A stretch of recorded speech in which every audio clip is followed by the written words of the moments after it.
The city that night looked like a ghost wrapped in ice. Wind howled through the empty streets, flinging snow in every direction, drowning the sound of distant traffic. Streetlights flickered weakly, their light swallowed by the storm. On one of those deserted streets, a little boy no older than 4 stumbled forward, clutching a small stuffed bear in his numb hands. His name was Oliver Hart, son of one of Los Angeles's wealthiest women. But tonight, wealth meant nothing. His expensive coat was soaked through, his gloves gone, and his voice trembled each time he whispered, "Mommy, where are you?" Oliver had been separated from his mother during a transfer from the airport. Evelyn Hart, Billionaire CEO of Hart Technologies, had built her empire by never losing control, but a moment of chaos changed everything. A traffic jam, a car door that didn't lock properly, and a small boy curious enough to wander out.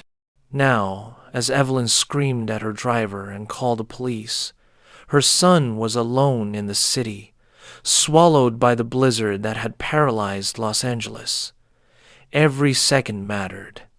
But to Oliver, time had slowed down. All he could feel was the cold. The snow kept falling, each flake cutting against his red cheeks like tiny shards of glass. He tried to remember his mother's voice, her perfume, the warmth of her arms. Instead, there was only silence. The shops were closed, the lights dim. He saw his reflection in a frozen bus stop window, a small boy with tears turned to eyes on his face. "Mommy," he whispered again, but the wind stole the word away. He hugged himself tightly, small shoulders shaking. The bear in his arms was soaked, but it was all he had left of safety. Not far away, under a rusted bridge that crossed the river, a man and his dog huddled beside a dying fire. Frank had lived there for years, a ghost of the city that no one saw anymore. His hands were scarred, his clothes in tatters, his beard frosted from the cold. But beside him lay his one true friend, Rusty, a golden mutt with soft brown eyes and a loyalty deeper than words. Frank was used to hunger and cold, but that night even he shivered. "We'll ride it out, boy," he muttered, tossing another piece of wood into the fire. Rusty suddenly lifted his head. His ears twitched. He stared into the darkness beyond the bridge and let out a low growl, then barked sharply once, twice, before bolting into the storm. "Hey, Rusty!" Frank called after him, struggling to stand. The dog didn't listen. Frank cursed under his breath, grabbed his torn coat, and limped after him. Snow instantly covered his tracks as he followed the sound of barking. Rusty had never run like that, unless someone was in trouble. Frank's gut twisted. "Don't do anything stupid, boy," he muttered, pushing against the wind. Through the blur of white, Frank saw movement, a small shape near a lamppost. Rusty was circling around it, whining. Frank's heart dropped when he got closer. A child. The boy was barely conscious, kneeling in the snow, his lips blue, his hands trembling violently. "Oh God," Frank whispered, dropping to his knees. "Kid, can you hear me?" The boy blinked weakly, his voice cracking into the wind. "Mommy," he murmured. Frank wrapped his own coat around him, pulling him close. The boy was ice cold. "You're freezing. We need to get you warm now." Frank scooped Oliver into his arms. The boy was frighteningly light, his tiny body limp against Frank's chest. "Hang on, kid," he muttered, teeth clenched as the wind whipped his face. Rusty barked ahead, guiding the way back toward the bridge. Every step was a battle against the storm. Frank's legs ached, his lungs burned, but he didn't stop. He'd slept in the snow before. He knew what it could do. One more minute out here, and the kid wouldn't wake up again. Almost there, he grunted, shielding the boy with his own body. By the time they reached Frank's makeshift shelter under the bridge, his fingers were numb. He set the boy down on his old sleeping bag, grabbing whatever blankets he could find. Rusty lay down immediately, curling his warm body around Oliver's legs. Frank lit the small fire again, coaxing the flame back to life with trembling hands. "Come on, come on," he whispered, as the can crackled and glowed orange. The little flame flickered to life, filling the darkness with soft, trembling light. "There," Frank sighed, sitting close to the boy. "You're safe now, kid." Oliver stirred slightly, his eyes half open. His lashes were crusted with ice. He saw the dog first, pressing close, and reached out weakly. "Doggy," he mumbled.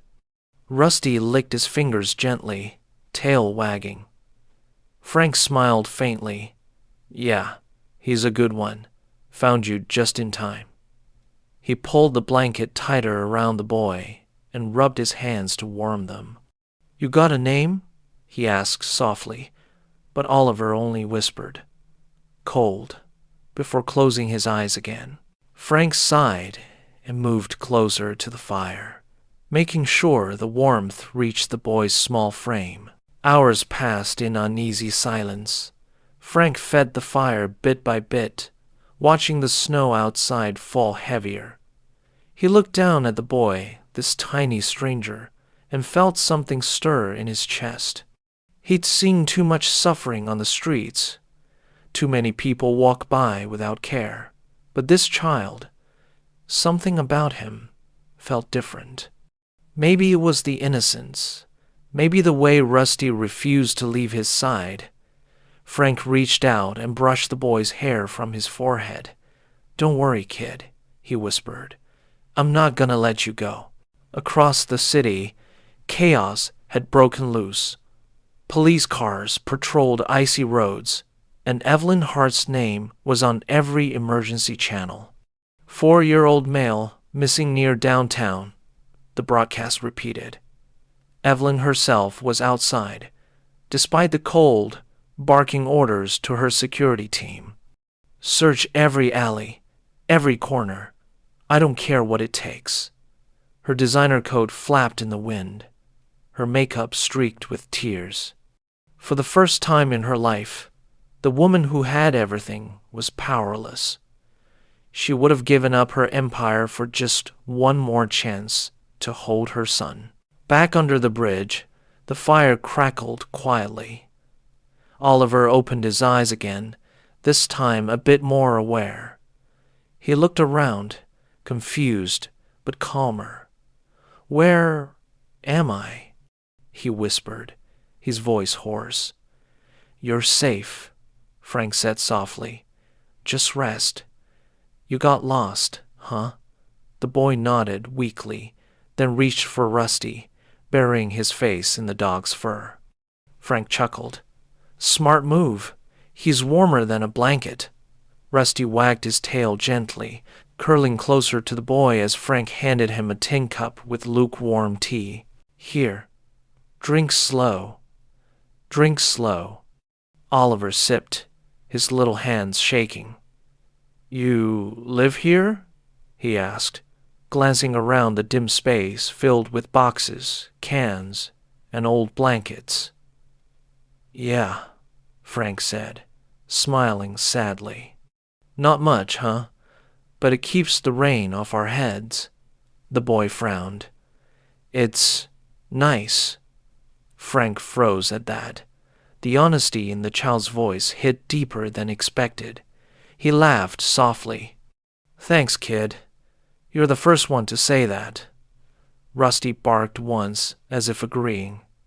Oliver smiled faintly, leaning his head against the dog. Frank leaned back and sighed. "You got a brave heart, kid. Not many could survive that storm." Oliver blinked up at him, his small voice barely audible. "Mommy says brave people help others." Frank swallowed hard, staring at the fire. She sounds like a good mom. She is, Oliver murmured, eyes heavy. She'll find me. Frank nodded quietly. I believe that. But deep down, he wondered, would she? The city was big, and storms didn't care about money or power. Out here, everyone was just human. Frank's mind drifted as he stared into the firelight. He remembered his own son long gone, taken by choices and bad luck. Maybe that's why he couldn't walk away tonight. Maybe this was the universe giving him one more chance to do something right. Rusty shifted, resting his head on Oliver's legs. The boy was asleep now, breathing steady. Frank covered him with an extra blanket and whispered, You'll make it, little man. I promise. Outside, dawn crept through the storm clouds, painting the snow pale blue. The blizzard had slowed, leaving silence behind. Frank stepped out of the shelter, his breath fogging the air, and scanned the street. The world looked clean again, but fragile like glass after a storm. He could hear faint sirens somewhere far away. Maybe they were looking for the boy. Maybe it was time to bring him back. He walked back to the shelter, watching Oliver sleep. For a moment, Frank hesitated. He had nothing, no address, no phone, no reason for anyone to believe him. A homeless man with a lost child? They'd never trust him. They'll think I took you, he muttered. Rusty tilted his head, whining softly. Yeah, I know, but we can't keep him either. Still, Frank couldn't bring himself to wake the boy yet. Evelyn Hart's search teams were already combing nearby districts. Helicopters hovered low, police knocking on every door. The world was watching. The missing son of a billionaire had turned the city into chaos. Reporters braved the cold for the headline. No one imagined the boy was sleeping peacefully under a bridge, guarded by a man society had long forgotten. Frank sat beside the fire again, staring at Oliver. You're gonna have a crazy story to tell someday, he said quietly. Rusty wagged his tail, as if agreeing. Frank smiled faintly. Guess even people like me get to be heroes sometimes. The dog licked his hand, and for the first time in years, Frank felt something like hope stir in his chest. Then he noticed a small tag sewn inside Oliver's coat. Hard Industries. His breath caught.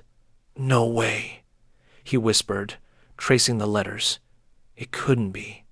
He looked down at the boy again, his heart pounding. You're her son. The reality hit him like a wave.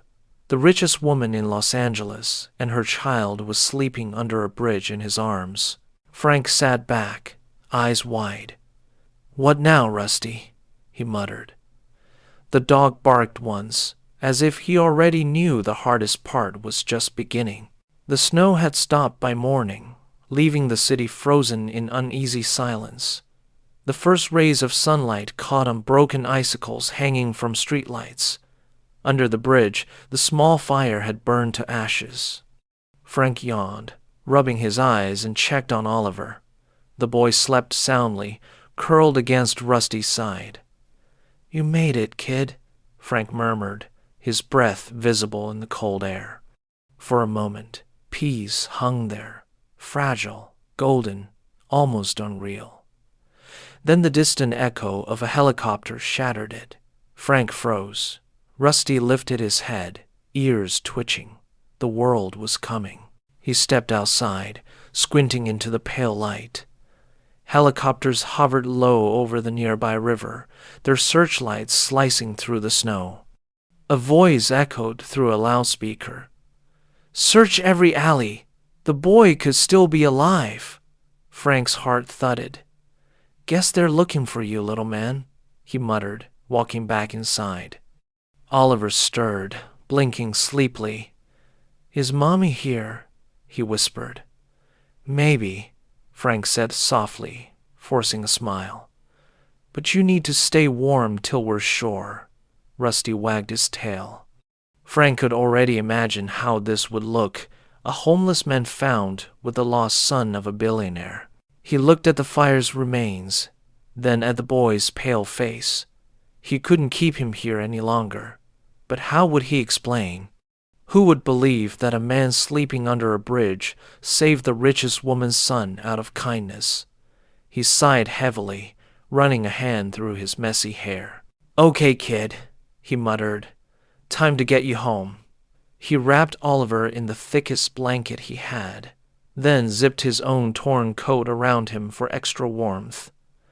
Rusty barked once, as if approving. "Yeah, I know," Frank said. "She's gonna think I stole him."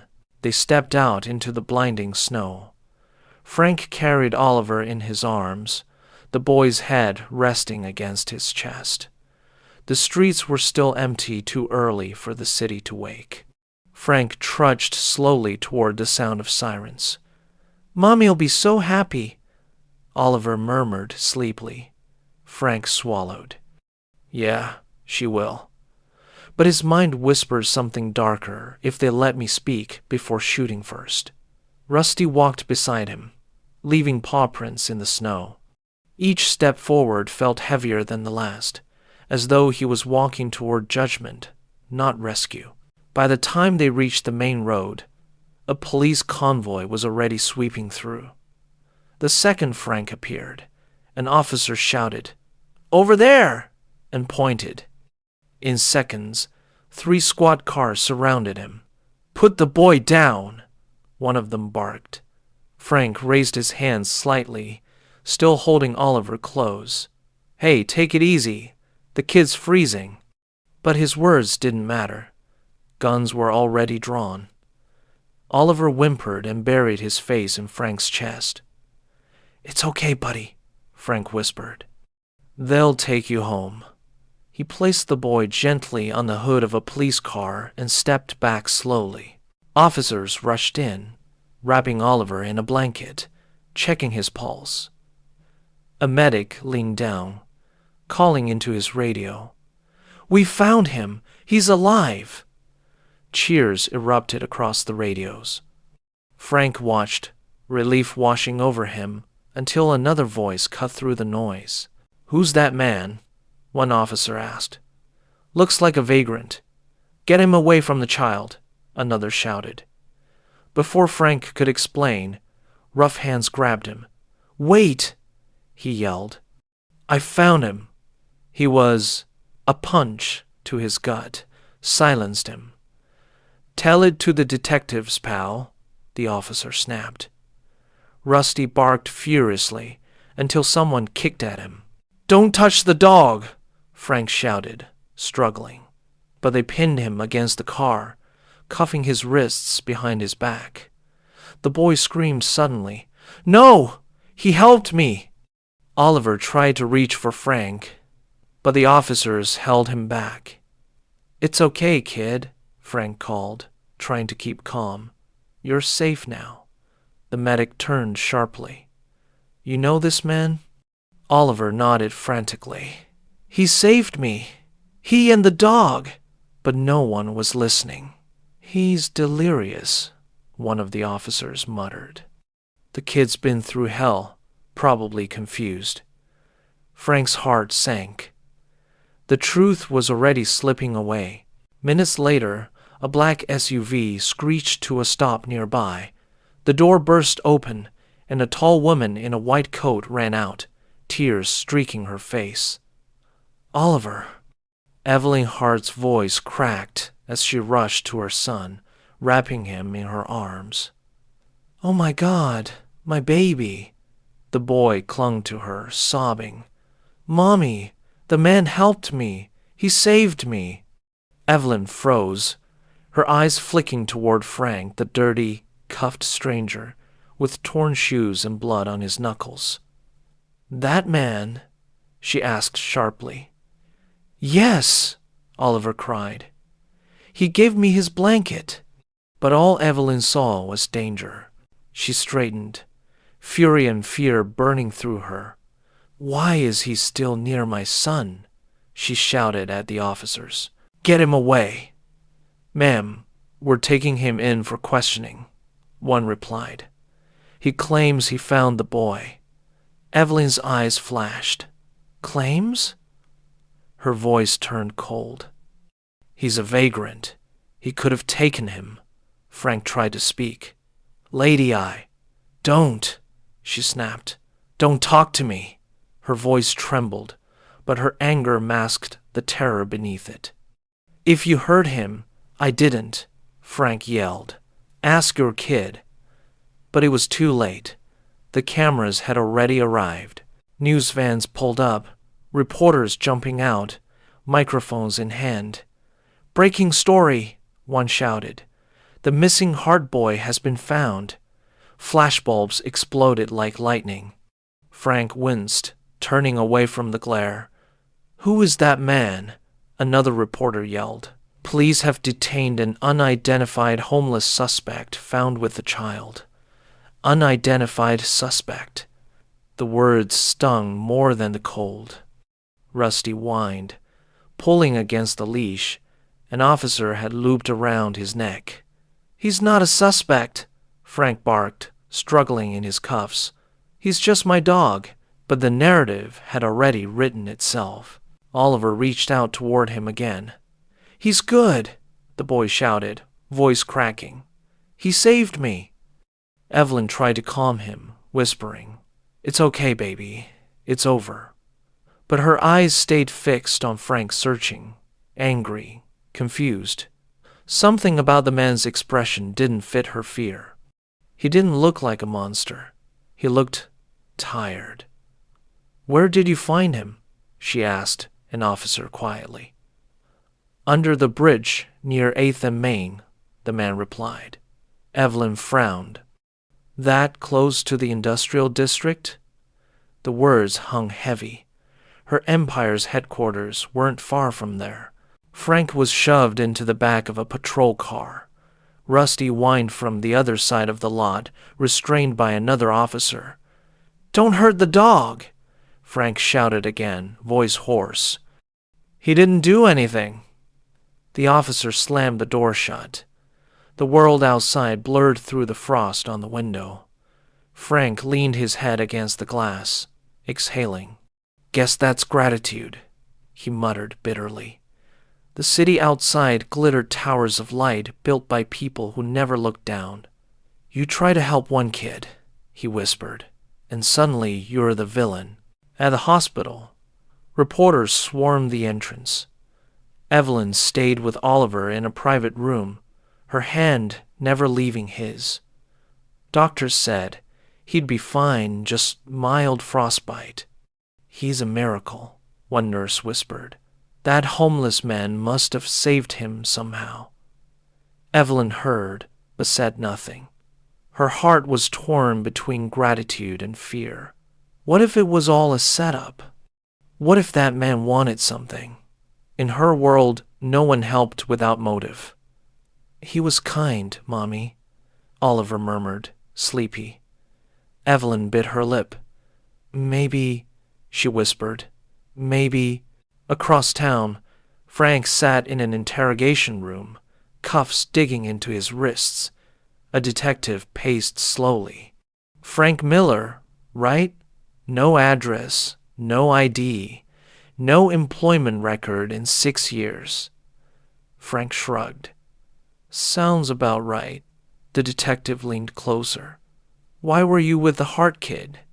Because he was freezing to death, Frank snapped. Ask the dog he found him first. The detective smirked.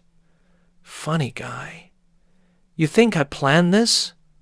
What would I even do with a billionaire's kid? The man leaned in. In this city, people do anything for attention. Frank's jaw clenched. Not me. The detective sighed, rubbing his temples. You don't make this easy, Miller. Cameras saw you carrying the boy.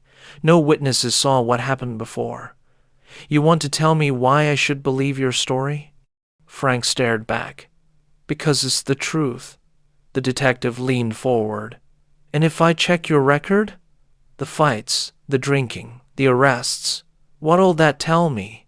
Frank smirked bitterly. That I'm a screw-up, not a kidnapper. The silence stretched long. Finally, the detective stood. We'll verify everything.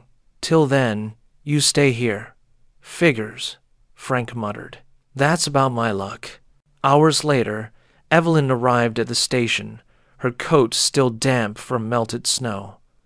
I want to see him, she told the officer. The man who had my son. The detective hesitated. He's in holding, ma'am. But if you ask me, he doesn't fit the part. I'll decide that, she said sharply. She was escorted into the room. Frank looked up as the door opened. Their eyes met for the first time, a billionaire and a man with nothing. For a long second, neither spoke. Then Evelyn said quietly, You found my son? Yeah, Frank replied. Found him before your money did. Her lips tightened. You expect me to thank you? No, Frank said simply.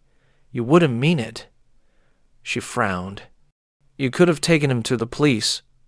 And you think they'd believe a man like me walking in with your boy? Frank asked, voice calm but heavy. They'd have shot first, asked later. The words hit harder than she expected. You think I'm that blind? She whispered. Lady, he said, leaning back, I think you live in a world that doesn't even see people like me. For the first time, Evelyn didn't have an answer. She glanced at his bruised hands, at the worn shoes still wet from the snow. Something inside her shifted. You really stayed with him all night? She asked softly. Frank nodded. Gave him my blanket, my coat too. The dog kept him warm. He smiled faintly. Rusty's the real hero. Evelyn blinked away tears before they could form. I misjudged you. You judged like everyone else, he said. No shame in that. Habits hard to break. For a moment, silence filled the room, not hostility, just understanding. Two worlds collided quietly between them. When Evelyn left the room, reporters bombarded her with questions. Was the man dangerous? Did he kidnap your son? Will you press charges? She stopped on the courthouse steps, cameras flashing in her face. No, she said clearly. He saved my boy. The crowd went silent. Somewhere inside the station, Frank heard those words and closed his eyes. For the first time in years, someone had spoken truth for him. Rusty barked in the kennel, as if sensing the shift in the air. Maybe, just maybe, things were starting to change. That evening, Evelyn visited Frank again, this time without guards, without cameras. She brought Rusty with her. The dog bounded forward, tail wagging. Frank grinned. Hey, partner. Evelyn hesitated, then said softly, My son won't stop asking about you. He wants to thank you in person. He doesn't owe me anything, Frank replied. You saved his life, she said. And maybe mine too. Frank looked surprised. How's that? Evelyn smiled faintly. You reminded me what money can't buy decency, he chuckled. Well, that's one thing I'm rich in. She laughed quietly. Then maybe you're richer than me. The city thawed slowly after the storm. Newspapers across Los Angeles carried the same headline. Homeless man saves billionaire's son. Some called him a hero. Others called it luck. But Frank didn't care about the attention. He sat quietly on a park bench outside the police station, Rusty's leash wrapped around his hand. The boy had been returned to safety. The mother had her world back, and Frank, once again, had nothing. Only this time, nothing didn't feel so empty. He'd done something that mattered. He'd saved a life. Maybe, for a man like him, that was enough. The next day, a black SUV pulled up beside the bench. The door opened, and Evelyn Hart stepped out. No cameras, no reporters this time. She wore a simple coat, her hair tied back. "You're hard to find," she said softly. Frank looked up, squinting in the morning light. "That's kind of the point," she smiled faintly. "I wanted to see you again, and thank you properly." Frank shrugged. "Already did your part, ma'am. You believed me. That's more than I usually get." Rusty barked once, tail thumping. Evelyn bent to pet him. "He's even more loyal than the papers said." They sat in silence for a moment, the city humming quietly around them. Evelyn watched people pass, hurried, distracted, faces buried in phones. "You know," she said finally, "I've spent years surrounded by people who pretend to care. Not one of them would have done what you did." Frank chuckled dryly. "Guess I didn't get the memo." She smiled. "I don't think you know how rare that is." "Lady," he said gently, "any decent person would have helped that kid." She looked at him for a long moment. "You really believe that?" Frank's expression softened. "I have to." Evelyn exhaled, glancing down at the pavement. "The world keeps calling you homeless," she said quietly. "But that word doesn't define you." Frank raised a brow. "What else would you call me?" She hesitated, then said, "Survivor." He laughed softly, shaking his head. "You talk like someone who's never slept under a bridge." "Maybe," she admitted, "but I've lived in a cage of my own, different walls, same feeling." Frank looked at her, really looked. For the first time, he saw the exhaustion behind her perfect exterior. "Guess money doesn't buy peace either," he murmured. "No," she whispered, "it doesn't." Over the next few days, news crews hounded both of them. Frank avoided them all. But one morning, Evelyn appeared again, this time with Oliver. The boy ran ahead, holding Rusty's leash, laughing. "Frank! Rusty!" he shouted. The dog barked happily, knocking him over in a flurry of fur. Evelyn smiled, watching her son's laughter echo across the park. "He hasn't laughed like that in months," she said softly. Frank grinned. "Good kid. Brave, too. He thinks you're a superhero," she said. "Said he wants to be like you when he grows up." Frank chuckled. "Then I better clean up my act." That afternoon, Evelyn handed him a folded envelope. "It's not charity," she said quickly. "Just a chance." Inside was a letter, an offer of employment at one of her facilities. "Maintenance supervisor," she explained. "Housing included, decent pay. You'd be off the streets for good." Frank blinked, stunned. "You serious?" "Completely," she replied. "I can't repay what you did for my son, but I can make sure you never have to freeze again." He stared at her, speechless for a long time, then nodded slowly. "All right," he said finally. "Guess everyone deserves a second shot." When he moved into the small apartment she'd arranged, it didn't feel real. A bed, a heater, clean water, things he hadn't had in years.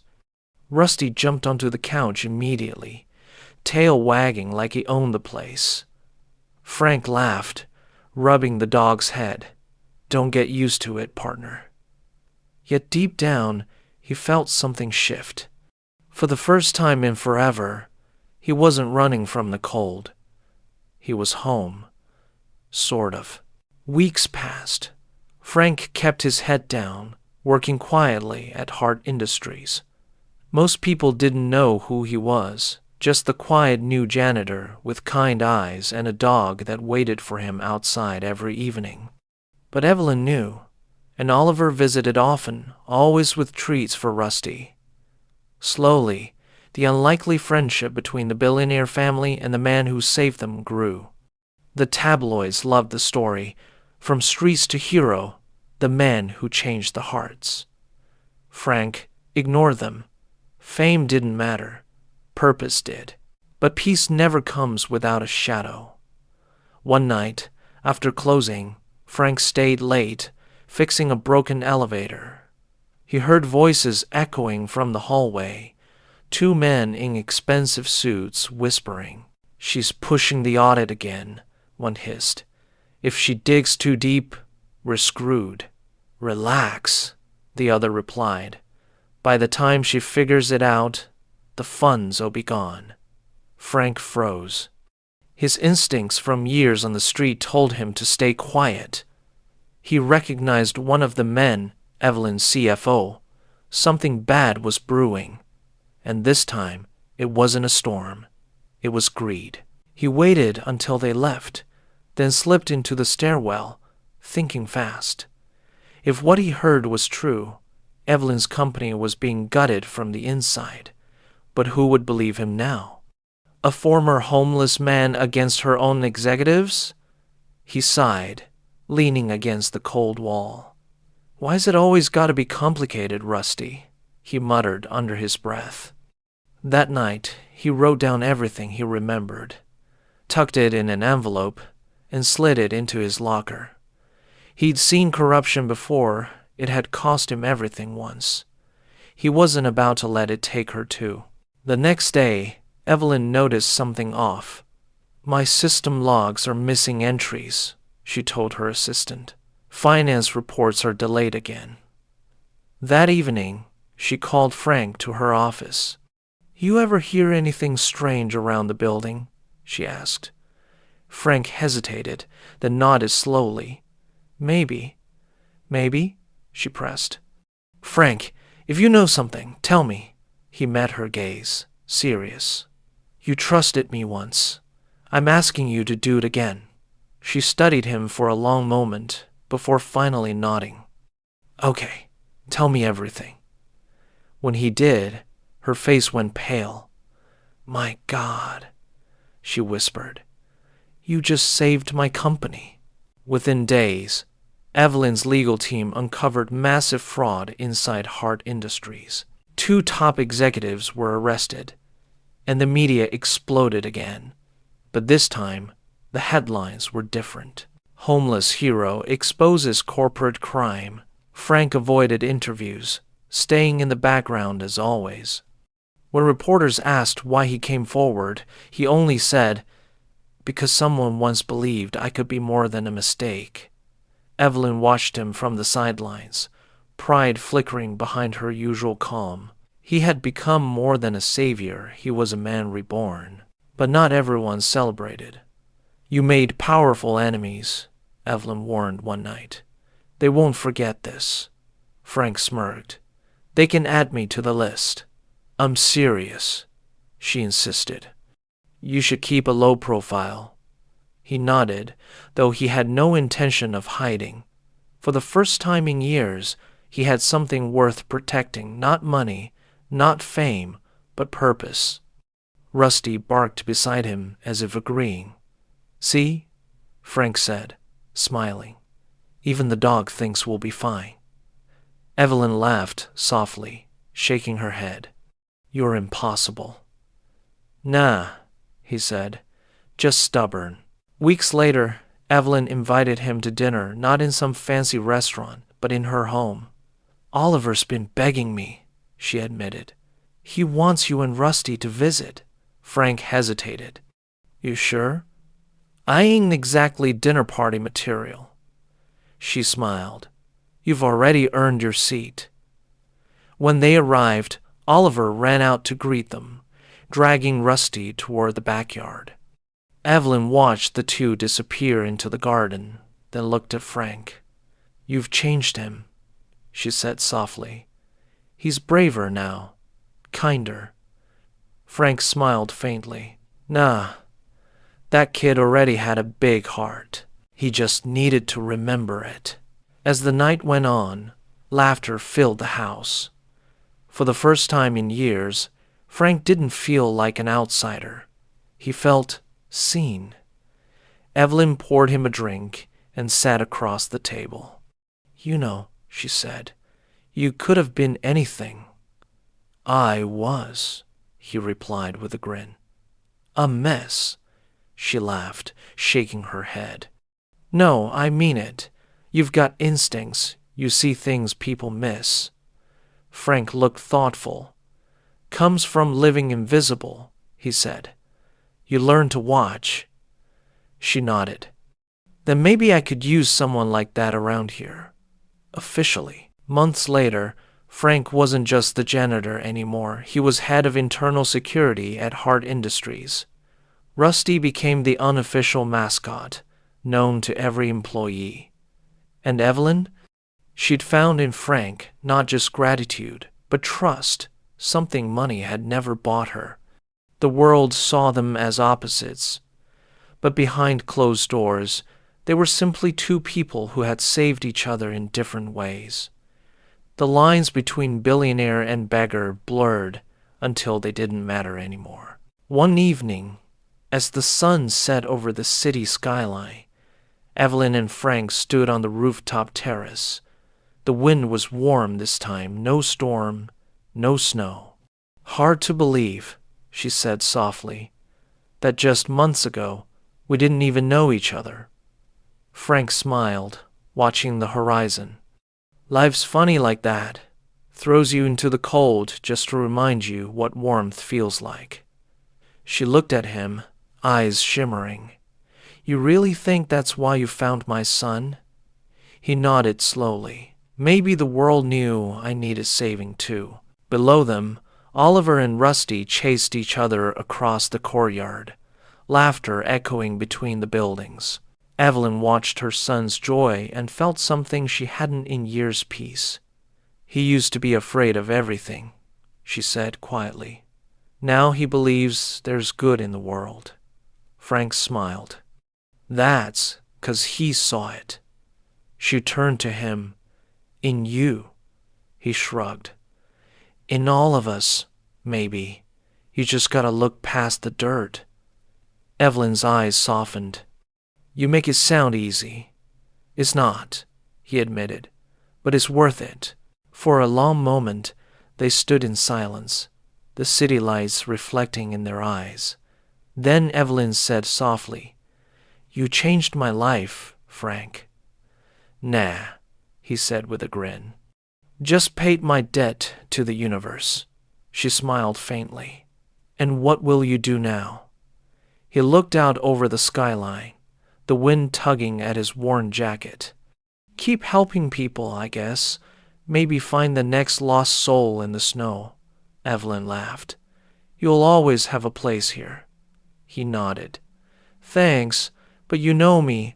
I don't stay still for long."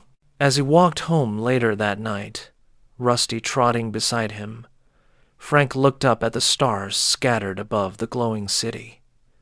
The same city that once ignored him now whispered his name with respect. He had gone from invisible to unforgettable, not through fame or money, but through simple, stubborn humanity. He knelt beside Rusty, scratching behind his ear. "We did all right, partner," he said softly. The dog barked once, tail wagging. Frank smiled. "Guess miracles don't always fall from the sky." "Sometimes," he whispered, "they crawl out from under bridges